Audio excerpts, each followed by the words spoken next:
Hi everyone, welcome to Diana's Table. Actually, this is my birthday month and I celebrated my 66. I don't know if I should be revealing my age, but anyway, I'm very proud to have lived this far.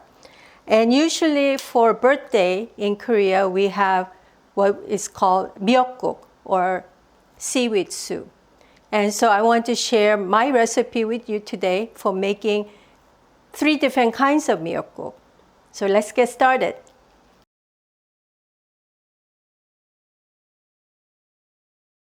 So one of the main ingredients we need for making seaweed soup, of course, is seaweed. I have here dry seaweed, and when you soak it in water for about 30 minutes, you get this. This is exactly the same amount of seaweed, and look how much I got.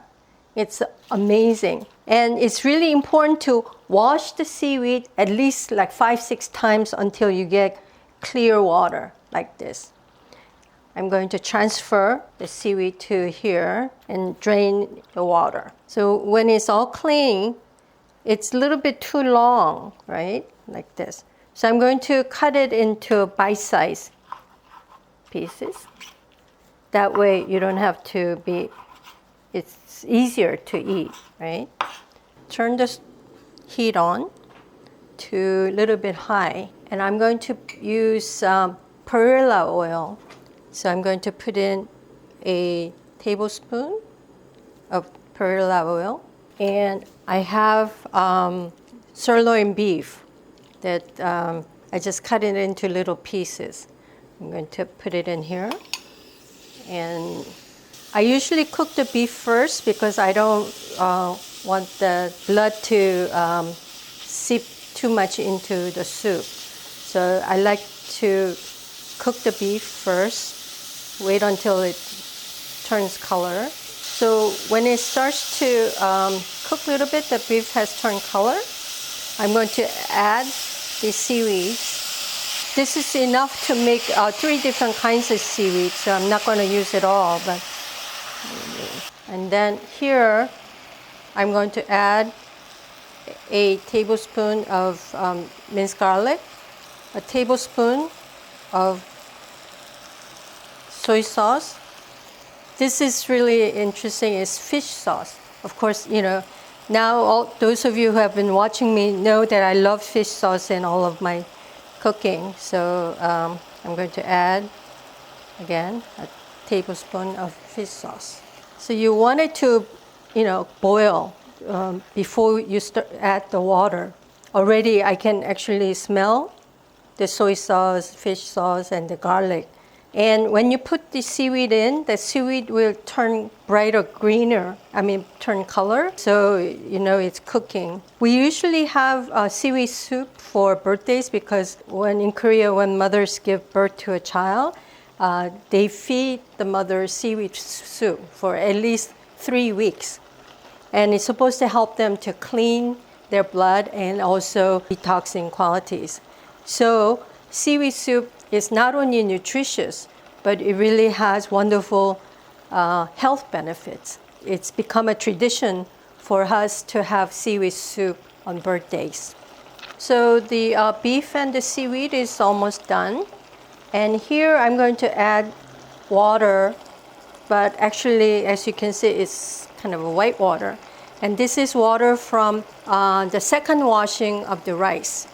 It makes the soup really taste deeper. And we always use this 쌀뜨물, we call it, rice water, for making a lot of different dishes. So let me pour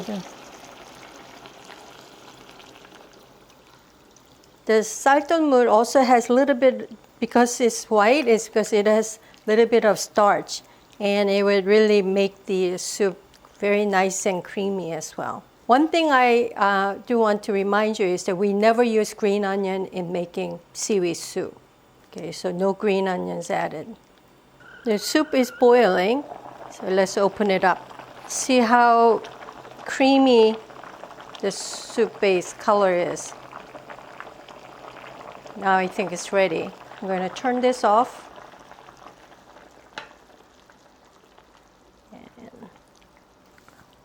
Actually, the soup, any kind of soup like this, of course, always tastes better the day after, right?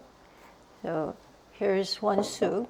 And I'm going to make the same soup with some rice cakes in it. We call it miok tteokguk, right? And this actually, without a separate rice bowl of rice, you can have this as a full meal onto its own. So I'm going to turn the heat on again. I had the rice cakes soaked in water, so I'm just going to put this into the soup base.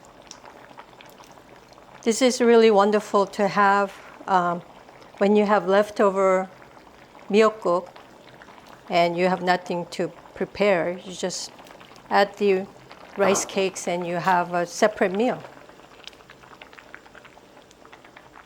So after about 3 to 4 minutes of cooking with the rice cakes, it's ready. So I'm going to ladle it. Look how beautiful the rice cakes look. You know the rice cakes are done when it's, by the way, it starts to float to the top, right? So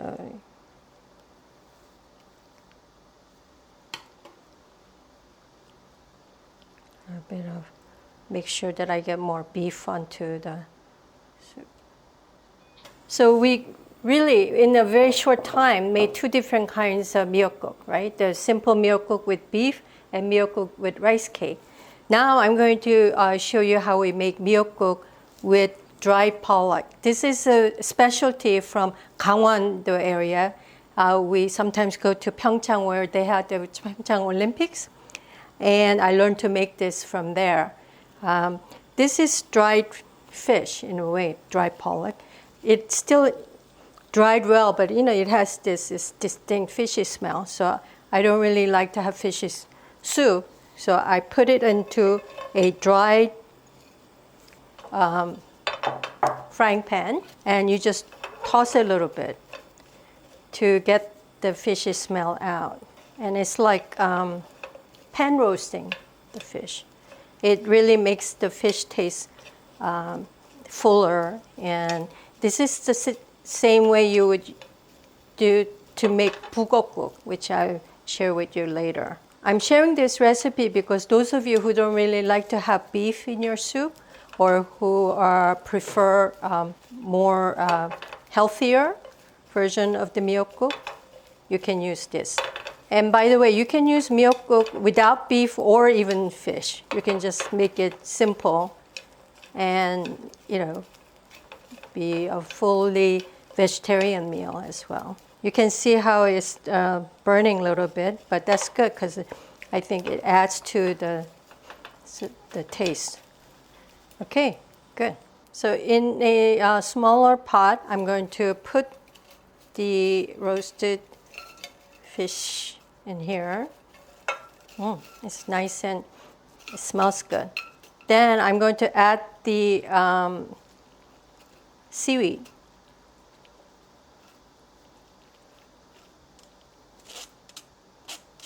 I'm going to pour that rice water again into the soup.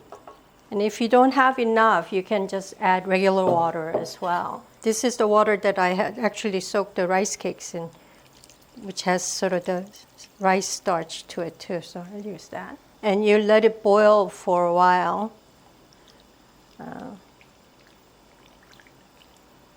So now I'm going to add the seasoning. The reason I add the seasoning at the end rather than in the beginning, unlike the beef-based soup, is that I don't want the dry pollock to soak up all the seasoning first. And as I said, it's very important to stir fry, dry fry the pollock on high heat, because that way you get rid of all the fishy smell. So I'm going to add some minced garlic. This is actually, I just combined the soy sauce and fish sauce together. So just add maybe 2 tablespoons. The seasoning, of course, depends on your own personal preference. I don't really like to have it very salty, but it's up to you. And you can add a little more salt if you prefer. But I think a equal combination of soy sauce and the fish sauce should be perfect. So I think the soup is almost ready. The fish looks really good, golden, and the seaweed is cooked. So let me serve it. I want to have a lot more fish.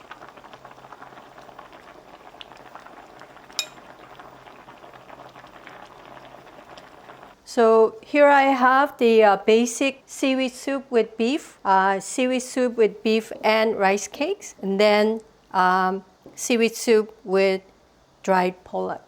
In maybe 15 minutes, you can have 3 different kinds of seaweed soup. Well, here I am with my own birthday soup, my meal cook. And since my mother cannot make it for me anymore, I have to make it for myself. So I hope that you will join me, wish me a happy birthday, and I try this meal cook.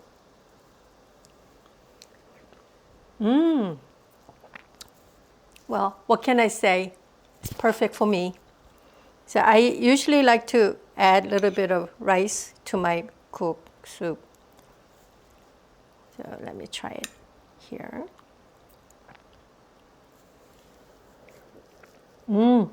The seaweed is soft, but still has enough of the freshness, so you can taste it. And the beef and the fish sauce really adds to the flavor of the soup. So happy birthday to all the July people, and happy cooking and happy eating.